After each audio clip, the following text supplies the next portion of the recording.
കൈയൊടിഞ്ഞെന്ന് പറഞ്ഞ് വീട്ടിലിരിക്കാൻ പറ്റുമോ? അത് പറ്റില്ല. അങ്ങനെ ഇരുന്നാല് ഒരുപാട് പ്രതീക്ഷയോടെ തുടങ്ങിയ എൻ്റെ അച്ചാർ ബിസിനസ് അവതാളത്തിലാവും. അപ്പൊ പിന്നെ ഒന്നും നോക്കിയില്ല, രാവിലെ എണീറ്റ് ഫ്രഷായി നേരെ ബസ് കയറി അക്ഷയയിലേക്ക്. ഇത് ഞങ്ങളുടെ നാട്ടിൽ ഹൈവേയിലായിട്ട് പുതിയൊരു പാലം വരുന്നുണ്ട് കേട്ടോ. അപ്പൊ അതുകൊണ്ട് രണ്ട് സൈഡ് റോഡ് ബ്ലോക്കാണ്. നടന്നു കയറാനുള്ളവർക്ക് ഇതുപോലെ രണ്ട് സൈഡിൽ ചെറിയ ഗ്യാപ്പ് ഉണ്ടാവും. അതുവഴി നടന്ന് റോഡിലോട്ട് ഇറങ്ങും. ഇവിടെ നിന്ന് ഒരു ഓട്ടോയിൽ കയറി അക്ഷയയിലോട്ട് പോകാനാണ് പ്ലാൻ. പതിവ് പോലെ അക്ഷയയിൽ വന്ന് പോസ്റ്റ് ആയിട്ട് നിൽക്കുവാണ്. പക്ഷേ ഇത്തവണ എന്തായാലും കാര്യം നടന്ന് കിട്ടി. അങ്ങനെ ലൈസൻസ് ഒക്കെ കിട്ടിയിട്ടുണ്ട്. ഒരു കേക്ക് മുറിച്ച് ആഘോഷിക്കാനുള്ള സന്തോഷമുണ്ട്. കാരണം അത്രയും നാളായിട്ട് ഈ അക്ഷയയുടെ പിറകെ നടക്കുവാണ്. അവിടെ നിന്ന് ബസ് കയറി നേരെ ഈസ്റ്റ് ഫോർട്ടേക്ക്, നമ്മുടെ സ്വന്തം കിഴക്കേക്കോട്ട.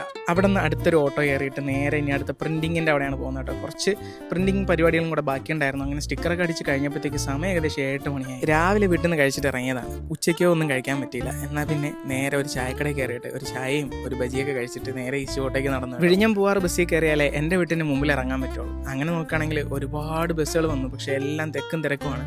അതിനോടൊപ്പം നല്ല മഴയും പെയ്തു. ഈ തിരക്കിനിടയിൽ ഒടിഞ്ഞ കൈയുമായിട്ട് കയറുന്നതിന് ഒരു റിസ്ക് അല്ലേ. പിന്നെ കുറേ നേരം കാത്തു നിന്നിട്ടാണ് ഒഴിഞ്ഞ ബസ് കിട്ടിയത്. അങ്ങനെ അതിൽ കയറി നേരെ വീട്ടിലേക്ക്. ബാക്കി വിശേഷം നാളെ.